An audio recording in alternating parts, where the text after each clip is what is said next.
नमस्कार मु सुदर्शन मिश्र पुणी थे आपण समस्त को स्वागत करुच्ची एक सुंदर एवं अमूल्य वीडियो माध्यम आज ये वीडियोटी आपण मान जीवन में गोटे बहुत बड़ परिवर्तन आनिब। आज आम जीवन प्रकृत असली आध्यात्मर गोटे सुंदर विषय जानिबा। एक कहानी माध्यम जीवन गोटे गूढ़ रहस्य ताको आज उन्मोचन करवा। ए भिडियोटी एक सुंदर कहानी मु कहबी। ए कहानी जतिक गुरुत्वपूर्ण ताठारु अधिका गुरुत्वपूर्ण होची ए कहानीर शेष रे थिबा शिक्षा। तेणु ए भिडियोटीर प्रत्येक शब्द होची गुरुत्वपूर्ण। तेणु शेष शब्द जाए समस्त शुणु। आज दुनिया रे प्रकृतर जो आध्यात्म से मनुष्य जीवन धीरे धीरे दूरे जाउची। आध्यात्मर प्रकृत जहाँ अर्थ ताको आमे भला भाव जानी पारुना। मु दीर्घ 7 वर्ष भितर आध्यात्म तो चरम सीमा जाए जाए मेडिटेशन साधना जाए जाए आ समस्त जिनिस अनुभव कर सारा पर मु देखी संसार रे बहुत कम लोक आध्यात्मर अर्थ कौन जानती, प्रकृत ईश्वर कौन से जानती। आउ जो लोक अल्प किछि व्यक्ति ए जिनिस को जानी सेमानक जीवन में तो गोटे अमूल्य परिवर्तन आसे। से माने संसार रे मध्य गोटे बड़ परिवर्तन आनिया पई चेष्टा करती। आज ए कहानी माध्यम गोटे सुंदर शिक्षा आम जानिबा। समस्ते कहती आपण माने मध्य समस्ते जानिचंती ईश्वर होचंती परम पिता, श्रेष्ठ, ए सृष्टिर कर्ता, अनंत ईश्वर। तांको पाखरे सब जिनिस भरपूर अछि। आ मनीष होची तांकर सर्वश्रेष्ठ कृति। मनीष होची तांकर प्रति छवि। मनीष होची तांकर संतान। जदि मनीष तांकर संतान ताहले ईश्वर अधिकांश समय मनीषर डाक कहीं शुणती ना। कौन भूल हुए? आमे जदि आमर कौन गोटे पिला आम पाखरे अड़ी करुची, बारंबार कौन पदार्थ को मागुची, आमे जदि साधारण मनीष हो यथासंभव चेष्टा कर पूर्ण करने। किंतु ए जगह प्रश्न उठुची जो अनंत कर्ता जहाँ पाखरे सब जिनिस भरपूर मात्रा रही तांकर पिला माने ए मनीष मागिला परे भी डाकिला परे भी कहीं शुणुना। बहुत व्यक्ति मानकर बहुत ज्ञानी पुरुष मानकर भिन्न भिन्न मत हो पारे। किंतु आज से समस्त मत मध्यरु मु गोटे सुंदर मत आपण सामना रे रखिबी। आकु बुझिया समस्त चेष्टा करिवे।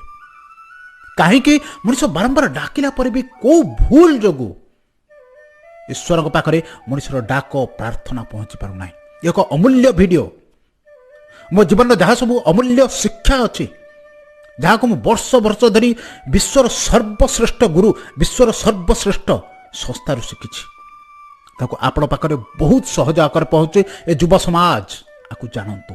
आध्यात्म को ए युवक अवस्था जानिबा बहुत आवश्यक। मु ए जिनिस को भाग्यवशत युवक अवस्था जानी से मु आज ए प्रयास करुच्ची ओडिशार प्रत्येक युवक युवती एवं प्रत्येक मनुष्य प्रकृत आध्यात्म को जानतु, जीवन गूढ़ तत्व कौन ताकु बुझंतु। एक सुंदर कहानी कहूँ आपको भला भाव आपण मैंने बुझा चेष्टा करतु। कौन से एक अंचल रे जड़े व्यक्ति था जन प्रतिष्ठित व्यवसायी पाखर धनर अभाव नहीं, प्रचुर धन अच्छी, व्यवसाय बहुत सुंदर हिसाब से चली। गोटे शौक थाए घोड़ा चढ़ीबार। विभिन्न प्रकार सुंदर घोड़ा किणी तापर सवार है तापर चढ़ी दूर यात्रा को बहुत द्रुत गति जीवार। से अंचल रे जड़े घोड़ा व्यवसायी था पाखर बहुत सुंदर घोड़ा थाए जो मैंने बहुत द्रुत गति धांती।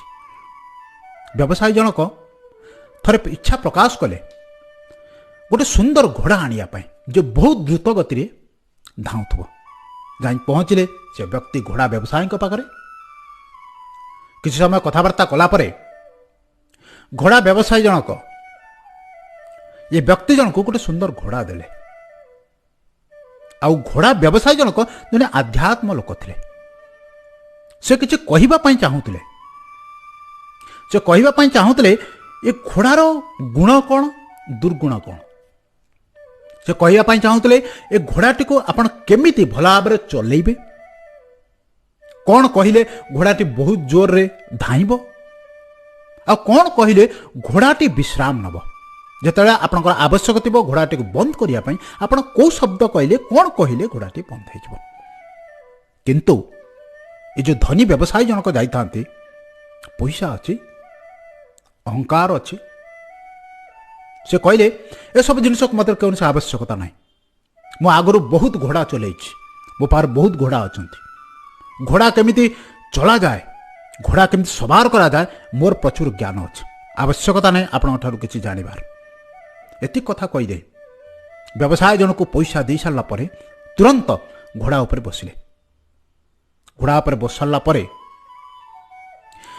ये जो घोड़ा व्यवसाय जनक खाली एति कहीदे बाबू जितेबाला आपण को घोड़ा द्रुत गति चलैबार थी से खाली कहे हे भगवान आगु को किसी कहवा पूर्व व्यवसाय जनक हे भगवान कहवा आरंभ कले जितेबाला हे भगवान कहवा आरंभ कले घोड़ाटी बहुत द्रुत गति चलला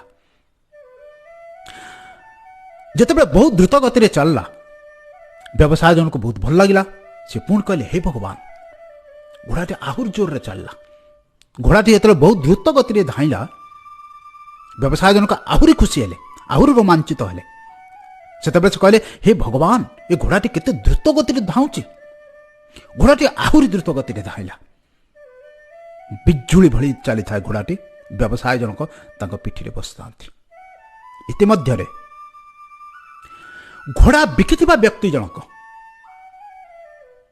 तांको मन को आसिला ये व्यक्ति जनक अहंकार बसत कौन जिनिस शुणिले ना किंतु घोड़ाटी को तो चलैबा जानिले केमिति बंद करेंगे से कथा जानीपारे ना हुए तो जीवन में किसी दुर्घटना घटी पारे से गोटे द्रुतगामी घोड़ा पिठी बसी पछरे धाइले व्यवसाय जनक आध्यात्म लोक ईश्वर विश्वासी लोक अन्यर मंगल चाहती जे प्रकृत में ईश्वर को अनुभव करते सी अन्यर अमंगल चाहिए ना कारण से जानते सकल शरीर मध्य जे अच्छी से ही ईश्वर जे मो शरीर मध्य विराजमान कर समस्त शरीर मध्य से विराजमान कर केवल शरीर भिन्न आत्मा गोटे केवल शरीर भिन्न शक्ति गोटे से मध्य तांकर मंगल साधना करने तांको दुर्घटना बचाई पछे पछे धाइले इतिमध्य घोड़ा चलाउथबा व्यक्ति जनक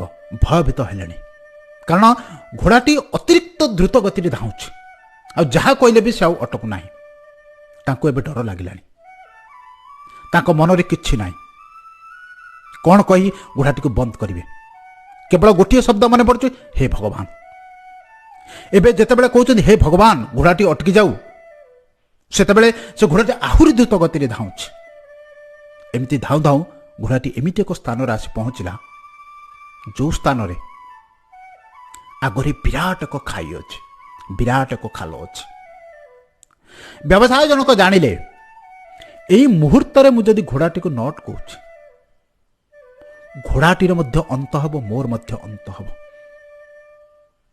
आ कौन सी चारा ना कारण घोड़ाटी अटकु ना यही समय सबु जाक आशा छाड़ी जिते कौन प्रकार रास्ता दुसला ना केवल ऊपर को अनै डाकिले कहले हे ईश्वर रक्षा कर हे भगवान रक्षा कर घोड़ाटी शेष मुहूर्त विराट खाल डेइबा पूर्व अटक गला व्यवसाय जनक घोड़ा पिठी ओह्लै पड़े आंठे पड़े से स्थान ईश्वर को कोटि कोटि धन्यवाद देले कहले हे प्रभु मते तुम रक्षा कल यही समय मध्य घोड़ा बिकिथिबा व्यक्ति जनक आसी पहुंचले आसी पहुंची ये समस्त परिस्थिति की देखिले एवं कहिले बाबू आपण पाखरे पैसा अच्छी मान सम्मान अच्छी आपण गोटे विराट शत्रु को मध्य पाଳି रखिछन से होछ आपनकर अहंकार आपण जदि पूर्ण रूपे मु जहा कहिबा पई चाहूतिली ସେତିକି ଶୁଣିଥାନ୍ତେ ଆପଣଙ୍କର ଆଜି ଅବସ୍ଥା ହୋଇନଥାନ୍ତା। ବ୍ୟକ୍ତି ଜଣକ ସେତେବେଳେ ବହୁତ ବିନମ୍ରର ସହିତ ଲଜ୍ଜିତର ସହିତ କହିଲେ, ହେ ଆଧ୍ୟାତ୍ମବାଦୀ ପୁରୁଷ, ଆପଣ ଜଣେ ବହୁତ ଭଲ ବ୍ୟକ୍ତି। ଆପଣ ମୋତେ କୁହନ୍ତୁ, ମୋ ସ୍ଥାନରେ ଜୀବନର ଗୋଟେ ପରମ ଶିକ୍ଷା ଲାଭ କଲି, ଯାହାକୁ ଆପଣଙ୍କ ଠାରୁ ବୁଝିବା ପାଇଁ ଚେଷ୍ଟା କରୁଛି। ମୁଁ ଯେତେବେଳେ ଘୋଡ଼ାରେ ବସିଥିଲି, ଯେତେବେଳେ ଭୟଭୀତ ହୋଇଥିଲି, ସେତେବେଳେ ଈଶ୍ୱରଙ୍କୁ ବହୁତ ଥର କହିଛି, ହେ ଭଗବାନ, କେମିତି ଘୋଡ଼ାଟା ଅଟକି ଯାଉ, ହେ ଭଗବାନ, କେମିତି ଘୋଡ଼ାଟା ଅଟକି ଯାଉ। ଏ ଘୋଡ଼ା ସେତେବେଳେ ବିଲକୁଲ ଅଟକିଲା ନାହିଁ।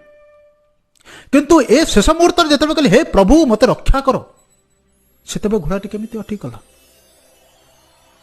ସେତେବେଳେ ସେ ଆଧ୍ୟାତ୍ମବାଦୀ ଗୁଣୀ ମଣିଷ ଜଣକ ହସିଥିଲେ, କହିଥିଲେ, ଈଶ୍ୱର ସେମିତି ଡାକ ଶୁଣନ୍ତି ନାହିଁ। ଈଶ୍ୱର କେବଳ ସେଇ ଡାକ ଶୁଣନ୍ତି ଯେଉଁ ଡାକ ଅନ୍ତରରୁ ଆସେ, ଯେଉଁ ଡାକରେ ଭାବନା ଥାଏ, ଯେଉଁ ଡାକରେ ଭକ୍ତି ଥାଏ, ଯେଉଁ ଡାକରେ ମଣିଷର ଆଉ କୌଣସି ଆଶା ଭରସା ବିହୀନ ହୋଇ ସେ ଈଶ୍ୱରଙ୍କ ସହିତ ଯୋଡ଼ି ହୁଏ, ସେହି ଡାକକୁ କେବଳ ହିଁ ଈଶ୍ୱର ଶୁଣନ୍ତି।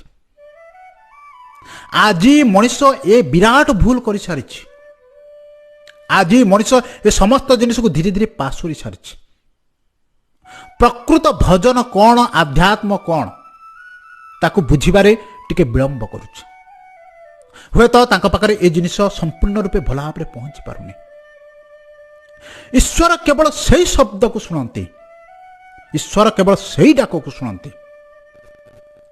ଯେଉଁ ଡାକରେ ଭାବନା ଥାଏ, ଯେଉଁ ଡାକରେ ଭକ୍ତି ଥାଏ।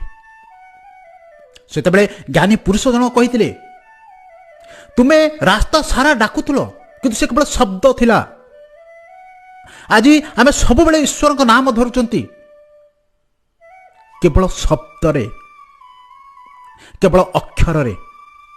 କାହାକୁ ଆମେ ଦେଖିଲା ମାନେ କହୁଛନ୍ତି ଜୟ ଶ୍ରୀରାମ, ଜୟ ଶ୍ରୀକୃଷ୍ଣ, କିନ୍ତୁ ଆପଣ ଯଦି ତାଙ୍କ ମୁଖକୁ ଦେଖନ୍ତି, କୌଣସି ପ୍ରକାର ଭାବନା ନାହିଁ, କୌଣସି ପ୍ରକାର ଅନୁଭବ ନାହିଁ, କୌଣସି ପ୍ରକାର ଭକ୍ତି ନାହିଁ। ଈଶ୍ୱରଙ୍କ ନାମ ତ ଧରିଲା ମାତ୍ରେ ମୁହଁରେ ସ୍ମିତ ହାସ୍ୟ ଆସିବ, ହସ ଆସିବ। ଅର୍ଥ, ମୁଁ ଈଶ୍ୱରକୁ ମନେ ପକାଉଛି, ମୋ ଭିତରେ ଥିବା ଅନ୍ତରାତ୍ମାକୁ ମୁଁ ମନେ ପକାଉଛି, ତାଙ୍କୁ ଅନୁଭବ କରୁଛି। ଏ ଜିନିଷ ମୁଁ ଅନୁଭବ କରୁଛି, ମୋ ଭିତରେ ଯେଉଁ ଶକ୍ତି ଅଛି, ଯେଉଁ ଅନନ୍ତ ଈଶ୍ୱର ଅଛନ୍ତି, ସେ ମଧ୍ୟ ଆପଣଙ୍କ ଶରୀରରେ ଅଛନ୍ତି। ମୁଁ ଆପଣଙ୍କୁ ଚିହ୍ନୁଛି। ମୁଁ ଅନ୍ୟ କାହାରିକି ଦେଖୁନି, ମୋ ନିଜକୁ ମୁଁ ଆପଣଙ୍କ ମଧ୍ୟରେ ଦେଖୁଛି। ଏ ଅନନ୍ତ ଈଶ୍ୱରଙ୍କର ଗୋଟେ ସତ୍ତା ମୋ ଭିତରେ ଅଛି, ସେଇ ସତ୍ତା ମୁଁ ଆପଣଙ୍କ ଭିତରେ ଦେଖି ଖୁସି ଅନୁଭବ କରୁଛି। ଏ ହେଉଛି ଆଧ୍ୟାତ୍ମ, ଏ ହେଉଛି ଈଶ୍ୱର ବିଶ୍ୱାସ। ଈଶ୍ୱର ବିଶ୍ୱାସ, ଈଶ୍ୱରଙ୍କ ଡାକ, ଈଶ୍ୱରଙ୍କ ପ୍ରାର୍ଥନା କୌଣସି ଶବ୍ଦରେ ନଥାଏ। ଯେତେବେଳେ ଶବ୍ଦ ଭକ୍ତିବିହୀନ ହୋଇଯାଏ, ଯେତେବେଳେ ଶବ୍ଦ ଜ୍ଞାନବିହୀନ ହୋଇଯାଏ, ଯେତେବେଳେ ଶବ୍ଦ ଭାବନାବିହୀନ ହୋଇଯାଏ, ସେ କେବଳ ଶବ୍ଦ ହିଁ ରହେ। ଆଉ ସେ ଡାକକୁ ଈଶ୍ୱର କେବେ ବି ଶୁଣନ୍ତି ନାହିଁ। ଈଶ୍ୱର କେବଳ ସେ ଡାକକୁ ହିଁ ଶୁଣନ୍ତି ଯେଉଁ ଡାକ ଅନ୍ତରାତ୍ମାରୁ ଆସେ, ଯେଉଁ ଡାକ ଭାବନା ସହିତ ଜଡ଼ିତ, ଯେଉଁ ଡାକ ଭକ୍ତି ସହିତ ଜଡ଼ିତ। ନହେଲେ କେବଳ ଜୀବନ ସାରା ପ୍ରାର୍ଥନା ଗୋଟେ ଶବ୍ଦ ହୋଇ ରହିବ। ଆମେ ଜୀବନ ସାରା ଈଶ୍ୱରଙ୍କୁ ଡାକିବା, କିନ୍ତୁ ଆମର ଡାକ ତାଙ୍କ କାନ ପର୍ଯ୍ୟନ୍ତ, ତାଙ୍କର କର୍ଣ୍ଣ ପର୍ଯ୍ୟନ୍ତ, ତାଙ୍କ ଦ୍ୱାର ଦେଶ ପର୍ଯ୍ୟନ୍ତ ପହଞ୍ଚି ପାରିବ ନାହିଁ। ଆପଣମାନେ ସମସ୍ତେ ଏ ଜିନିଷ ଶୁଣିଛନ୍ତି। ଦାସିଆ ବାଉରୀ ଆସିଥିଲେ ଶ୍ରୀ ଜଗନ୍ନାଥ, ବିଶ୍ୱ ପ୍ରସିଦ୍ଧ ଈଶ୍ୱର, ଅନନ୍ତ ସ୍ରଷ୍ଟା ଶ୍ରୀ ଜଗନ୍ନାଥଙ୍କୁ ଦେଖା କରିବା ପାଇଁ। କ'ଣ ନେଇ ଆସିଥିଲେ? କିଛି ନେଇ ଆସିନଥିଲେ। ଗୋଟେ ନାରିକେଳ, ଗୋଟେ ନଡ଼ିଆ, ଗୋଟେ ଶ୍ରୀଫଳ, ସେୟାକୁ ଧରି ଡାକିଦେଲେ, ହେ ଈଶ୍ୱର ନେଇଯା। କି ଆକସ୍ମିକ ପରିବର୍ତ୍ତନ ହୋଇଥିଲା! କାରଣ ସେଠି ଥିଲେ ଅନ୍ତର ସହିତ ଅନ୍ତରକୁ ଛୁଉଁଥିବା ଶବ୍ଦ, ଯାହା ଭକ୍ତି ଆଉ ଭାବନା ସହିତ ଜଡ଼ିତ ଥିଲା। ଯଦି ଭକ୍ତି ଆଉ ଭାବନା ସହିତ କୌଣସି ବି ଗୋଟିଏ ବି ଶବ୍ଦ ଆପଣ ଈଶ୍ୱରଙ୍କୁ ଡାକନ୍ତି, ଗୋଟିଏ ମାତ୍ର ଶବ୍ଦ, ସେ ଈଶ୍ୱରଙ୍କ ଦ୍ୱାର ଦେଶରେ ପହଞ୍ଚିବ। ଆଉ ଯଦି ସେ ଶବ୍ଦ କେତେ ବି ଜଟିଳ ହଉ, କେତେ ବି ଉଚ୍ଚସ୍ତରୀୟ ହଉ, ତା ଦେହରେ ଯଦି ଭକ୍ତି ନାହିଁ, ଭାବନା ନାହିଁ, କେବଳ ସେ ଶବ୍ଦ ହିଁ ରହିବ। ଆମକୁ ଲାଗିବ ଆମେ ବହୁତ କିଛି ଜାଣିଛନ୍ତି, ଆମକୁ ଲାଗିବ ଆମେ ବହୁତ କିଛି କହୁଛନ୍ତି, ଆମକୁ ଲାଗିବ ଆମେ ବହୁତ କିଛି ଜାଣିଛନ୍ତି, କିନ୍ତୁ ଆମେ ଈଶ୍ୱରଙ୍କୁ ଅନୁଭବ କରିପାରିବା ନାହିଁ। ଆମର ଈଶ୍ୱରଙ୍କ ଦ୍ୱାର ଦେଶରେ ଆମର ପ୍ରାର୍ଥନା ପହଞ୍ଚି ପାରିବ ନାହିଁ, ଈଶ୍ୱରଙ୍କ କର୍ଣ୍ଣା ଦେଶରେ ଆମର ଶବ୍ଦ ପହଞ୍ଚି ପାରିବ ନାହିଁ। ସେଥିପାଇଁ ଅଧିକାଂଶ ସମୟ ମଣିଷର ଡାକ ଈଶ୍ୱରଙ୍କ ପାଖରେ ପହଞ୍ଚେନି, କାରଣ ସେ କେବଳ ଶବ୍ଦ ହିଁ ଥାଏ, ଆଉ ତା ସହିତ କେବେ କେବେ ଅହଙ୍କାର ଜଡ଼ିତ ହୋଇ ରହିଥାଏ, କେବେ କେବେ ସ୍ୱାର୍ଥ ଜଡ଼ିତ ହୋଇଥାଏ। ଆମେ ପୂଜା କରୁଛେ ଯେ ଅହଙ୍କାରର ସହିତ, ମୋ ପାଖରେ ପଇସା ଅଛି, ମୁଁ ଲୋକଙ୍କୁ ଖାଦ୍ୟ ଦେଉଛି, ମୁଁ ପୂଜା କରୁଛି, ମୁଁ ବହୁତ କିଛି ଶବ୍ଦ ଜାଣିଛି, ସେଥିପାଇଁ ମୁଁ କହୁଛି। କିନ୍ତୁ ଈଶ୍ୱରଙ୍କୁ କୌଣସି ଆଧାରେ ଆବଶ୍ୟକତା ନାହିଁ। ଆପଣଙ୍କ ପାଖରେ କେତେ ଅର୍ଥ ଅଛି, ଆପଣ କେତେ ଜିନିଷ ଜାଣିଛନ୍ତି, ଈଶ୍ୱରଙ୍କୁ ଏଇ ଜିନିଷ ଆବଶ୍ୟକତା ଅଛି। ଆପଣ କେତେ ଭକ୍ତିର ସହିତ ଡାକୁଛନ୍ତି, ଆପଣ କେତେ ଅନ୍ତରାତ୍ମାର ସହିତ ଡାକୁଛନ୍ତି, ଆପଣ କେତେ ଭାବନାର ସହିତ ଡାକୁଛନ୍ତି, ଈଶ୍ୱରଙ୍କୁ ଏଇ ଜିନିଷ ଆବଶ୍ୟକତା ଅଛି। ଆଉ ଯୋଉ ବ୍ୟକ୍ତି ଏସବୁ ଜିନିଷ ସହିତ ପ୍ରାର୍ଥନା କରିବ, ଅଳ୍ପ କିଛି ଶବ୍ଦ ମାଧ୍ୟମରେ ସେ ଈଶ୍ୱରଙ୍କର କର୍ଣ୍ଣା ଦେଶରେ ଯାଇ ପହଞ୍ଚି ପାରିବ, ଈଶ୍ୱରଙ୍କ ସ୍ପର୍ଶ କରିପାରିବ, ଈଶ୍ୱରଙ୍କର ଅନୁଭବ କରିପାରିବ। ଆଶା କରୁଛି ଏ ଗୂଢ଼ ତତ୍ତ୍ୱକୁ ଯାହା ମୁଁ ଏ ଯୁବ ସମାଜ, ଏ ମଣିଷ ସମାଜ ପାଖରେ ପହଞ୍ଚାଇବା ପାଇଁ ଚାହିଁଛି, ତାକୁ ସମସ୍ତେ ବୁଝିବେ, ଏ କାହାଣୀର ଅମୂଲ୍ୟ ଶିକ୍ଷାକୁ ନିଶ୍ଚିତ ଭାବରେ ଜାଣିବେ। ଯଦି ଭିଡ଼ିଓ ଭଲ ଲାଗିଲା, ନିଶ୍ଚିତ ଭାବରେ ସମସ୍ତଙ୍କ ପାଖକୁ ସେୟାର କରିବେ। ସମସ୍ତେ ଜୀବନର ପ୍ରକୃତ ସତ୍ୟତା କ'ଣ ଜାଣନ୍ତୁ, ଏ ସମାଜରେ ପରିବର୍ତ୍ତନ ଆସୁ। ଯଦି ଭିଡ଼ିଓ ଭଲ ଲାଗିଲା, ଆକୁ ମଧ୍ୟ ନିଶ୍ଚିତ ଭାବରେ ଲାଇକ୍ କରିବେ। ଯଦି ପ୍ରଥମ ଥର ମୋତେ ଶୁଣୁଛନ୍ତି, ଚ୍ୟାନେଲକୁ ସବସ୍କ୍ରାଇବ୍ କରିବେ, ଯେଉଁଠି ଆପଣଙ୍କୁ ସମ୍ପୂର୍ଣ୍ଣ ସଫଳତା ପ୍ରାପ୍ତ କରିବା ପାଇଁ ବିଭିନ୍ନ ପ୍ରକାର ଜ୍ଞାନ ଶୁଣିବା ପାଇଁ ମିଳିବ। ଆଜି ପାଇଁ ଏତିକି, ଧନ୍ୟବାଦ।